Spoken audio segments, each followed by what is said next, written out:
কার জন্য হবে কোরবানি? ওয়া মামাতি লিল্লাহি রাব্বিল আলামিন ওয়া মাহইয়ায়া, আমার জীবন আল্লাহর জন্য। কার জন্য? যৌবনে শক্তি দিয়েছে কে? যৌবনটা দিয়েছে কে? এই যৌবনটাকে যদি আল্লাহর জন্য ব্যয় না করি, কার জন্য করব? জীবন দিয়েছে কে? মানুষ বোঝে না, বলে আমার জীবন আমার নেতার জন্য দিয়ে দেব। কিসের জন্য? আমার দলের জন্য দিয়ে দেব। দলের সব করা বাটপার, সব করা। দেশে কোনো বাড়ি নাই। দেশে বাড়ি আছে? টাকার দেশে বাড়ি আছে? বুবুর দেশে বাড়ি আছে? কার জন্য আপনি জীবন দিবেন? জীবন দিয়েছে আল্লাহ। জীবন যদি দিতে হয় তো আল্লাহর দ্বীনের জন্য দিব। জীবন যদি দিতে হয় দ্বীন কায়েমের জন্য দিব। জীবন যদি দিতে হয় আল্লাহর কোরআনের জন্য দিব। জীবন যদি দিতে হয় নবীর সুন্নাতের আদর্শকে, দুনিয়াতে তার সম্মানকে, পজিশনকে ঠিক রাখার জন্য দিব। কথা ঠিক কিনা? এই চোরের জন্য, ডাকাতের জন্য, বদমাইশদের জন্য আপনার জীবন কুরবানি করেন না যুবক। জীবন দিয়েছে কে? জীবনটা দিতে যদি হয় দেব কার জন্য? সে কথাই আল্লাহ তাআলা সূরা আনআমের 61 নম্বর আয়াতের শেষের দিকে বলেন, ইন্নাস সালাতি ওয়া নুসুকি ওয়া মাহইয়ায়া ওয়া মামাতি লিল্লাহি রাব্বিল আলামিন। হায়াত, জীবন, মরণ কার জন্য? শেষের দিকে আল্লাহ তাআলা বলে, লা শারীকা লাহু, সে আল্লাহর কোনো শরীক নাই। কি নাই? শিরিক আছে? বাদান কেমন আছে? বলে আসি। আল্লাহর রহমতে ফিরির দোয়াই ভালো আছি। কার দোয়া? আল্লাহর রহমতও আছে, পীর সাহেবের দোয়াও আছে। আছে কিনা? আছে। তার মানে বলে কিনা? তার মানে আল্লাহর রহমতে একা মনে পাই দিচ্ছে না, এই জন্য পীর সাহেবের কি লাগে? দোয়াও। হ্যাঁ, দোয়া লাগবে। অন্য সময় এই আল্লাহর সাথে কথা বলা যাবে না। পীর সাহেবের কাছে অন্য সময় দোয়া নেন। ভাই আমার জ্বর হয়ে যাবে, দোয়া করে আল্লাহর কাছে। ভাই আমি কেন সঠিক পথে চলতে পারছি না, আল্লাহর কাছে দোয়া করে দিয়েন। হুজুর আমার কি এই সমস্যা, আল্লাহর কাছে একটু দোয়া করে দিয়েন। এরকম বলতে পারেন। আপনি এই কথার পরে এটা বলতে পারবেন না যে হ্যাঁ আল্লাহর রহমতে অমুকের ওসিলায় কি আছে ভালো। তার মানে রহমতের সাথে ওসিলাও এরকম বলা যাবে? সে কথা আল্লাহ শারীকা লাহু, তার ক্ষমতার সাথে কোনো শরীক নাই। আল্লাহু আহাদ, কুল হুয়াল্লাহু আহাদ, আল্লাহ কে? এক। আল্লাহুস সামাদ, আল্লাহ হলো বেনিয়াজ। আল্লাহ কারো মুখাপেক্ষী না। কারো মুখাপেক্ষী আছে নাকি? না। ওই দেশে খাবারের অভাব পড়ছে, আমার তো দেওয়ার সম্ভব নেই। অমুক খাওয়াক, অমুক কি খাওয়াক। আমার বুগোর এক বোন বলে, বুগো তুই তো 16 কোটি মানুষকে খাওয়াস। বুগোর বোন, ওই বুগো বলে, বোন তুই তো 16 কোটি লোকরে খাওয়াস, এই করে রোহিঙ্গারে খাওয়াতি, তোর সমস্যা কি? তার মানে কি বুগো খাওয়ায় 16 কোটি লোককে? শোনেন না আপনারা কথাগুলো? কথা বলে না এগুলো শোনেন না? ওই বুগোর বউ বলেছিল যে বউ তুই তো 16 কোটি লোকরে খাওয়াস, এই করে রোহিঙ্গাকে খাওয়াবি, তার সমস্যা কি? খাওয়ানোর মালিক কি বুগো নাকি আল্লাহ? আল্লাহ বলে আমার নাম হলো রাজ্জাক, ইন্নাল্লাহা হুয়ার রাজ্জাকু যুল কুওয়াতিল মাতিন। খাওয়ানোর মালিক কে? নাকি আমাকে বুগো? বুগো চলে গেছে বেড়াতে, আমরা খাচ্ছি না, আল্লাহ খাওয়াচ্ছে না। এই কথা আল্লাহ বলছে রিজিকের মালিককে, তার সাথে কারো কাছে শরীক করা যাবে লা শারীকা লাহু, তার সাথে কারো শরীক করা যাবে না। বিযালিকা উমিরতু, আল্লাহ বলে আমাকে, নবী বলেছে আমাকে আল্লাহ তাআলা হুকুম করেছে, আমাকে উমিরতু, আমাকে আদিষ্ট হয়েছি, আমাকে বলা হয়েছে ওয়ানা আউয়ালুল মুসলিমিন, আমি যেন একেবারে প্রথম সারির মুসলিম হিসেবে দুনিয়ার থেকে যাই। বলেন সুবহানাল্লাহ। মুসলিম না হয়ে দুনিয়ার থেকে গেলে কি আছে? সমস্যা। শিরিক যারা করে, আল্লাহর ক্ষমতার সাথে যাদের ক্ষমতা মিলাই যে আমরা এ করতে পারি, তা করতে পারি, এ কথা বলা যাবে? এ কথাও বলা যাবে না। সকল ক্ষমতার উৎস জনগণ, এ কথা বলা যাবে? সকল ক্ষমতা, ওরে বাবা ছাত্ররা, এ কথা বলা যাবে?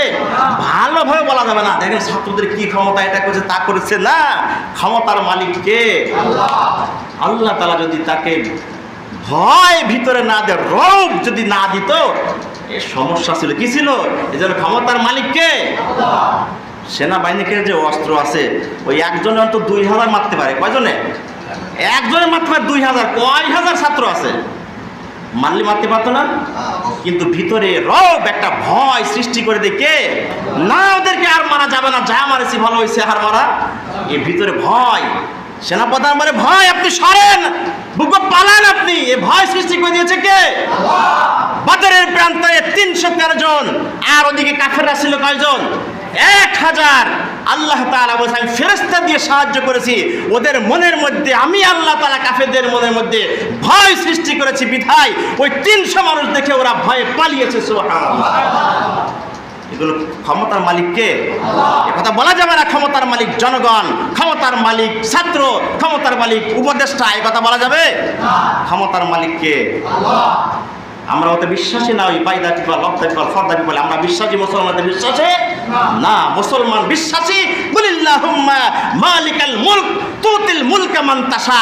মুসলমান তো কোরআনে বিশ্বাসী, এই গোটা পৃথিবীর মালিক হলো একমাত্র কে? যাকে ইচ্ছা আল্লাহ তাআলা রাজত্ব দান করে, যাকে ইচ্ছা আল্লাহ তাআলা তার থেকে রাজত্ব ছিনিয়ে নেয়। মুসলমান এটা বিশ্বাস করে, কথা ঠিক কিনা? জনগণে কি করলো, অমুক চাচা কি করলো, অমুক খালু কি করলো, এটা মুসলমান বিশ্বাস করে না। এটাই কথা আল্লাহ তাআলা বলছে, আমরা মুসলিম হতে চাই, কথা ঠিক কিনা? আল্লাহ তাআলা সূরা আল ইমরান 102 নম্বর আয়াতে বলেন, ইয়া আইয়ুহাল্লাযীনা আমানুত্তাকুল্লাহ, ও ঈমানদারেরা আল্লাহকে ভয় করো। কাকে ভয় করো? ঈমানদারদেরকে আল্লাহ লক্ষ্য করে বলে ঈমানদারেরা আল্লাহকে ভয় করো। কাফেরকে বলে নাই তোমরা আল্লাহকে ভয় করো, ইহুদি খ্রিস্টানকে বলে নাই তোমরা আল্লাহকে ভয় করো।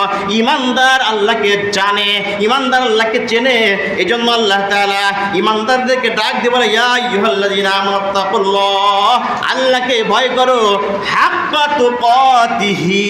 হাক্কা, তাহলে আমরা ভয় করি, কিন্তু যতটুকু ভয় করার দরকার ততটুকু আমরা করি, যতটুকু ভয় করার দরকার ততটুকু করি। আল্লাহকে ভয় করি এজন্য জুমার নামাজ পড়ি, আল্লাহকে ভয় করি এজন্য ঈদের নামাজ পড়ি, আল্লাহকে ভয় করি এই জন্য 2-1 দিন তারাবিও পড়ি, আল্লাহকে ভয় করি কি এই জন্য 2-1 দিন 2-1টা রোজাও, কথা বলে না। আল্লাহকে ভয় করি বিদায় কোরবানিও করি, কিন্তু কুরবানি করি না, ওই কুরবানির দিনে নামাজ পড়ি না। রমজান মাসে 1টা-2টা রোজা রেখে রমজান দিয়ে আবার খাই, মানে একটু ভয় করি বিধায় একটু করে একটু ছেড়ে দেই, তাহলে কি হবে?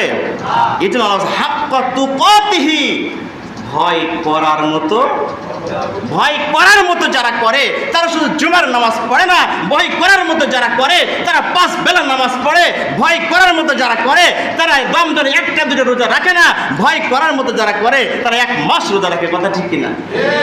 সব বিধান করলাম মানে শেষে আল্লাহ তাআলা বলে ওয়ালা তামুতুন্না ইল্লা ওয়া আনতুম মুসলিমুন, মুসলিম না হয়ে তোমরা কবরে এসো।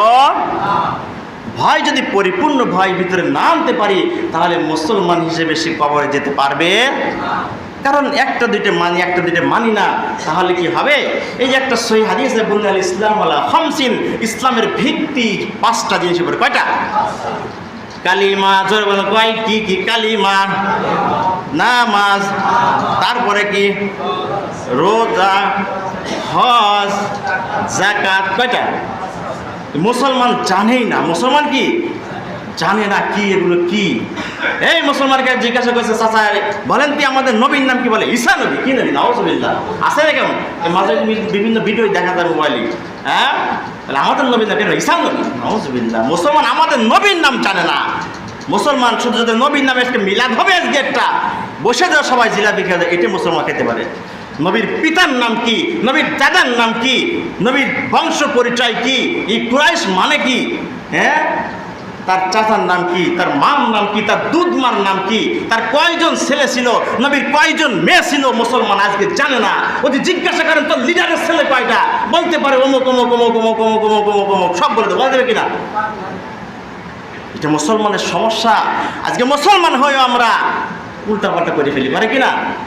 এই যে আমরা কত কাঁদছি তার জন্য সাদ্দাম হোসেন, কি হোসেন নাম ছিল, সাদ্দাম হোসেন আমরা ভালো মনে করতাম। এই বেটা করছে কি, তার মূর্তি বানাইছে। কি করছে? কোটি কোটি টাকা খরচ করে ইরাকে তার মূর্তি বানাইছে। কি বানাইছে? মূর্তি নির্মাণ করেছে। এটা আগে বুঝতাম না, পরে মরা পরে দেখেছি সাল্লাতের বেগাটা লোক ছিল। হ্যাঁ, এই মূর্তিগুলো উৎখাত করা হয়েছে। ছেলে মেয়ের নাম রাখিছে কি? উদে, কুইশের। মুসলমানের নাম? এই মুসলমানের নাম নাকি? এই আমাকে মন্ত্রী প্রধানমন্ত্রী ছেলে হয়েছে, নাম রাখেছে জয়। কি কথা শুনে বলছে একটা আওয়ার এক নমরুদ পয়দা কিয়া, শুনেছেন না ভিডিও আপনারা? এই মুসলমানের সমস্ত নাম হয় নাকি? উদে, কুশের, জয়, বেজয়। হ্যাঁ, মুসলমানের নাম হবে তো আবু বকর ফারুক রাদিয়াল্লাহু তাআলা আনহু, মুসলমানের নাম হবে তো খালিদ বিন ওয়ালিদ রাদিয়াল্লাহু তাআলা আনহু। কি লাগে যে আমার এক নমরুদ পয়দা কিয়া গোয়াছেন নাকি? মুসলমানের নাম রাখতে হবে। মুসলমান আমাদের আমল ঠিক মতো নাই, এই জন্য আজকে মুসলমান আমরা কি খাচ্ছি? মার খাচ্ছি। মুসলিম হতে হয়, পরিপূর্ণ মুসলিম না হয়ে দুনিয়ার থেকে যাওয়া যাবে।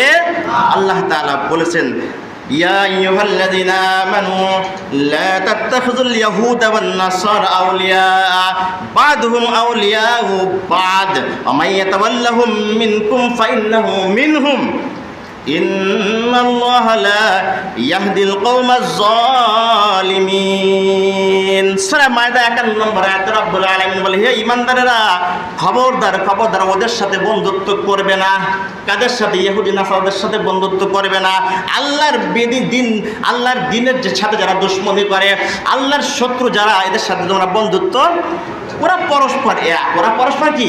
ওদের সাথে গেলে তুমিও একজন ওদের মতো হয়ে গেলে। কিসে? তুমিও বন্ধুত্ব যদি করতে হয় তাহলে একজন মুসলমান তুমি মুসলমানের সাথে করো। বেড়াতে যদি যেতে হয় একজন মুসলমান তুমি মুসলমানের বাড়িতে ওঠো। ওদের বাড়িতে উঠেছি কেন? হ্যাঁ, মুসলমান মুসলমানের সাথে বন্ধুত্ব করবে। আল্লাহ তাআলা বলেছে যদি ওদের সাথে বন্ধুত্ব করো ফাইন্নাহু মিনহুম, তুমিও ওদের অন্তর্ভুক্ত হয়ে যাবে। বলেন নাউজুবিল্লাহ। কিসের মতো হয়ে যাবে? ওদের মতো হয়ে যাবে। আর ওদের মতো যারা হয়ে যাবে আল্লাহ তাআলা তাদেরকে বলেছেন ওরা হলো জালেম, ওরা পথহারা। আল্লাহ তাআলা এদেরকে লা ইয়াহদিল কওমাজ জালিমিন, এই পথহারা মানুষদেরকে আল্লাহ তাআলা কখনো কি করে? পছন্দ। সুতরাং বন্ধুত্ব যদি করতে হয়, ভালোবাসা যদি করতে হয়, মুসলমানের সাথে করব। কাদের সাথে করব? মুসলমানের সাথে করব। আমাদের মধ্যে অনেক দেখা যায় যে আমরা বলি যে আমরা তো যদি আসি ভালো আছি, বট গাছ নিয়ে আসি, নারকেল গাছ নিয়ে আসি, এই হুজুরদের মধ্যে এত দল কেন? আসলে মূল আমাদের দল না, হতে পারে কিছু ইস্তেহাদি কথাবার্তা, এই জন্য ওটা বাদ দিয়েছি, ইসলামের ওটা দূরে সরে রাখছি। হুজুর কোরআন এক, হাদিস এক, হ্যাঁ, তোর সমস্যা কি? যে কোনো একটা ঢুকে পড়তে এর মধ্যে আয় তো বলতে পারবে আল্লাহ যে হুজুর সাথে, যে কোনো এক হুজুর সাথে ছিলাম, হয়তো দলা হুজুর না কালা হুজুর সাথে ছিলাম, তো ওই নমশুদ্ধের সাথে কেন গেলি? কথা ঠিক কিনা? এ কথাকে পার পাবা না যে হুজুরের মধ্যে এত দল কেন। সামান্য ইস্তেহাদি দল হতেও পারে। ইমাম আবু হানিফা রাহমাতুল্লাহ তার মাযহাব ছিল একরকম, শাফি রাহমাতুল্লাহ তার মাযহাব ছিল একরকম। ইমাম শাফি রাহমাতুল্লাহ আবু হানিফা রাহমাতুল্লাহ ইন্তেকালের পরে উনি একদিন মাজার জিয়ারত করছে। শাফি ইমাম আবু হানিফা রাহমাতুল্লাহ মাজার জিয়ারত করতে গেছে, জিয়ারত শেষে উনি হাত তুলে দোয়া করছে। কি করে হাত তুলে? অথচ শাফি মাযহাব হাত তুলে দোয়া করা করে না। ওনার শাগির্দরা পরে জিজ্ঞাসা করে, হুজুর আপনি এই কাজ করলেন কেন? আপনি হাত তুলে দোয়া করলেন কেন? ইমাম আবু হানিফা রওজায় যে হাত তুলে দোয়া করলেন কেন? বলে দেখো আমি যেটা ইস্তেহাদে পাচ্ছি, কোরআন হাদিস আমি যেটা পাচ্ছি, হ্যাঁ, সেটা হয়তো আমি হাত তুলে নিই, কিন্তু উনি যদি জীবিত এখন থাকতেন তাহলে ওনারটা মানা ছাড়া আমার কোনো উপায় ছিল না। এই জন্য তার সম্মানার্থে, সে তো তার মাযহাবে হাত তোলা জায়েজ আছে, তার সম্মানার্থে আমি সেখানে যে হাত তুলেছি। সুবহানাল্লাহ। বড়দের মধ্যে ঠিক আছে, আপনি দেখবেন শাইখ সরমনের মায়ের বিয়েতে সব জামাতে ইসলামের সব বড় বড় নেতারা গিয়েছে, সেখানে গেছে। এই মৌলভী সাহেব মরে গেছে, নবরা পীর সাহেব আসছে, খুলনাতে পীর সাহেবরা আসছে, জানাজা পড়ছে। বড়দের মধ্যে কোনো সমস্যা এরকম নাই। সামান্য কিছু মতবিরোধ থাকতে পারে মাসআলা মাসাইল নিয়ে, এই বলে যে তুমি মোটে মৌলবীর কাছে আসবে না, এ হুজুর এত দল কেন? সমস্যা আছে তোমার, কি আছে? এই জন্য ইসলামকে ভালোবাসতে হলে, ইসলামের মধ্যে পরিপূর্ণভাবে ঢুকতে হলে, যে কোনো রাসূল সাল্লাল্লাহু আলাইহি ওয়াসাল্লামের যে আদর্শ যার মধ্যে আছে, যে দলের মধ্যে আছে, যে মানুষটার মধ্যে আছে, তাকে ভালোবাসতে হবে, তাদেরকেই ফলো করতে হবে। কথা ঠিক কিনা? আল্লাহ তাআলা আমাদেরকে অল্প সময় যা কিছু বললাম শুনলাম, সঠিক বুঝ আমাদেরকে আল্লাহ তাআলা দান করে সকলে বলে আমিন।